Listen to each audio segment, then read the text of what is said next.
Hello friends, thank you so much for pressing play on my video. My name is Charlene Luciano from stampwithshar.com and I'm an independent Stampin' Up! Demonstrator in the US. And in today's video, I'm going to teach you how to make this awesome background using none other than painter's tape. Now, I'm sure a lot of you have this lying around at home. If not, you can pick it up really cheap. We have a store here, and I think I paid maybe $1.50 for mine. Really cheap. But yeah, so I'm going to show you how I did this. On this card, I did the returning Blackberry Bliss as well as the Mint Macaron, and then I did the Grapefruit Grove. The reason I chose that color palette is because I wanted to use my faceted dots, which is the same color combination. I also used the new stamp set called the Blended Seasons, which is available in August. And this is available while supplies last. So if you haven't snagged up one of these, I suggest doing it because, like I say, it's while supplies last. Today, I'm going to do this in a blue color palette using Bermuda Bay, Pool Party, and Island Indigo. So what you want to do is you're going to take your painter's tape. You're going to open up your inks. Open up your inks. You're going to grab some painter's tape, and you want it quite long, because you want to be able to hold it without getting like ink on your hands. And I need 3 pieces.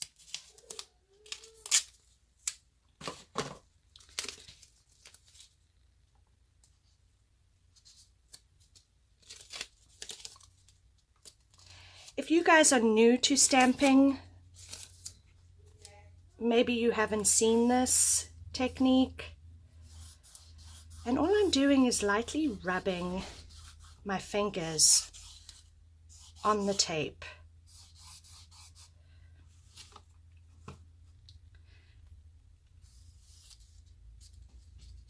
I'm now going to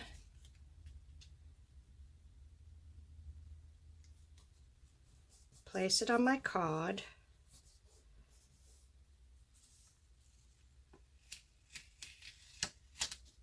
And just remove it. You do want to make sure you use fresh, clean painter's tape for every ink you use. Every card is going to look different. No cards will look the same.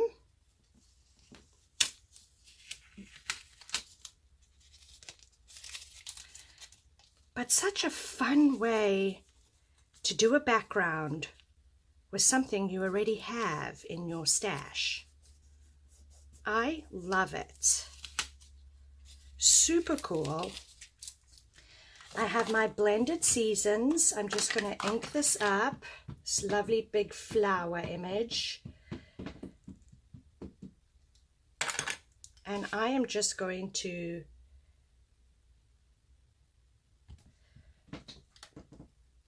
give that a nice stamp. I'm now going to stamp the greeting. You're the friend everyone wishes they had.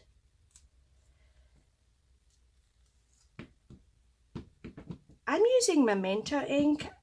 You can use Stays-On ink. I think Stays-On might be a little bit darker.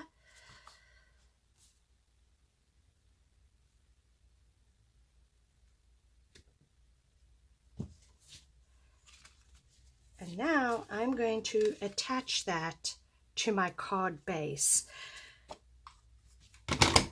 Ooh. I have this new punch, and I am actually going to just punch these corners like so. Super cool. And that, my friends, is all there is to it. Super fun, guys. And again, What a great background it creates. Now you can add some rhinestones, you can add ribbon. So yeah, I hope you're going to give this one a try. It's really easy. Thank you so much for watching my video. If you did enjoy the video, please give me a thumbs up. Consider subscribing to my channel. That way you don't miss my next video. If you're in the US and you're interested in any of the products that I used in today's video, I will have them linked down in the description below. I will also have a written detailed description with measurements over on my website at www.stampwithshar.com. I do post projects every weekday to inspire you, so I hope you'll head on over there and go and give it a look. I do have different specials going on right now, so go and have a look. I hope everybody has a wonderful and safe weekend, and we'll see you back here again on Monday. Thank you so much for stopping by. Take care.